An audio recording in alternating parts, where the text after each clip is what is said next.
today and the deregulatory action you took in your first year, how much economic growth can we expect to see as your term progresses? It's a great question. I think that it'll be enormous. Who knows really what the number is, but I can tell you in terms of economic growth, we have $18 trillion being invested in this country right now, the most ever of any country by far, not even close. Think of it, no matter where, not just here.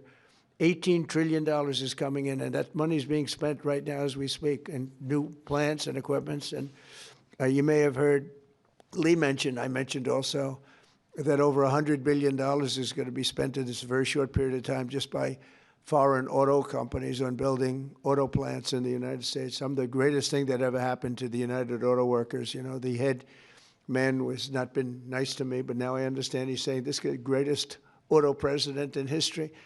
But the auto workers gave me their vote, and they knew what I was doing, and they know what needed to be done. The tariffs saved them, but this is now taken it to a level that I think, Lee, that nobody ever thought even possible. They thought this was, nobody would have the courage to do it. We have to have the courage to do it because we're making America great again. This is a big factor in making our country great. If you look at some of these cars, they didn't even work. They had computers all over the place trying to save a half an ounce of fuel. We have fuel for the next 500 to 1,000 years under our feet, and they're trying like hell to save a half an ounce of fuel. The whole thing is just crazy. Please, go ahead, please. Mr. President, is climate cooperation with China no longer in America's interest? And could you please confirm that you're going to visit China the first week of April? Yeah, I'll be visiting President Xi in April.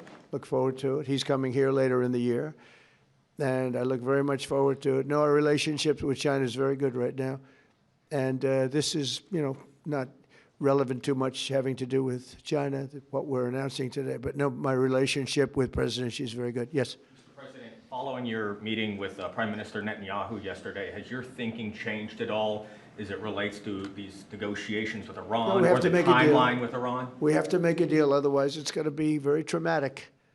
Very traumatic. I don't want that to happen, but we have to make a deal. They should have made a deal the first time, and they got Midnight Hammer instead. And this will be very traumatic for Iran if they don't make a deal. Look, if they don't make a deal, then it'll be a different story. But we had a very good meeting yesterday with Bibi Netanyahu, and he understands, but it's ultimately up to me. If the deal isn't a very fair deal and a very good deal with Iran, then it's going to be, I think, a very difficult time for them in the back. I guess over the next month, something like that. Yeah, it shouldn't take, I mean, it should happen quickly. They should agree very quickly. Yeah. Mr. President, we might be heading into a partial government shutdown. When was the last time you spoke with Chuck Schumer, and do you still feel Democrats are negotiating in good faith? Well, a week ago I spoke, but, you know, we have to protect our law enforcement.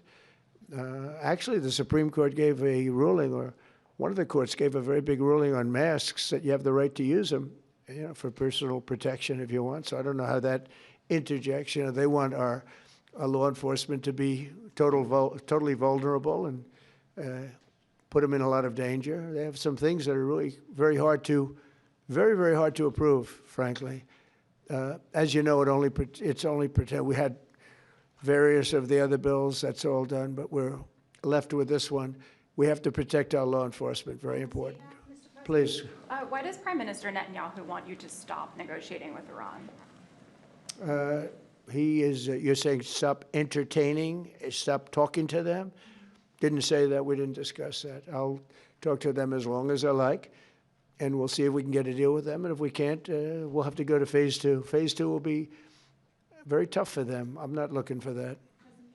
Mr. President, there are currently 0 Israeli hostages left in Gaza because of you. Thank you for that. And now that the war is ending in Gaza and Israel, I wanted to ask, do you believe Bibi bears any responsibility for the security failures that we saw on October 7th? Well, October 7th was a rough time, and I guess everybody's responsible. It's you to look, but it was a terrible attack. It was a sneak attack. It was as violent as unfortunately, I've seen some of the results at levels that probably even you, good reporter, but probably you haven't seen. It was a horrible thing that took place. People were surprised. It was a surprise attack. Nobody saw that coming. He didn't see it coming. Nobody else would have seen it coming if they were in his position, I don't believe. But I can tell you he's been a very good wartime prime minister. He's been very strong. We've worked with him very well. We had tremendous success with Iran and everything else we've done.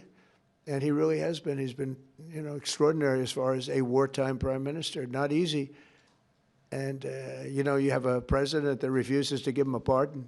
I think that man should be ashamed of himself. A pardon over this trial that's going on. The president of Israel, the primary power he's got is the power to give pardons. And he's not, he said he's given it 5 different times, but he doesn't want to do it because I guess he loses his power. I think the people of Israel should really shame him. He's disgraceful for not giving it. He should give it. But Bibi's been a great wartime prime minister, and I've been the best friend to Israel I think that they've ever had. A lot of people say beyond presidents that they've ever had, and we will continue to be. Yes, ma'am.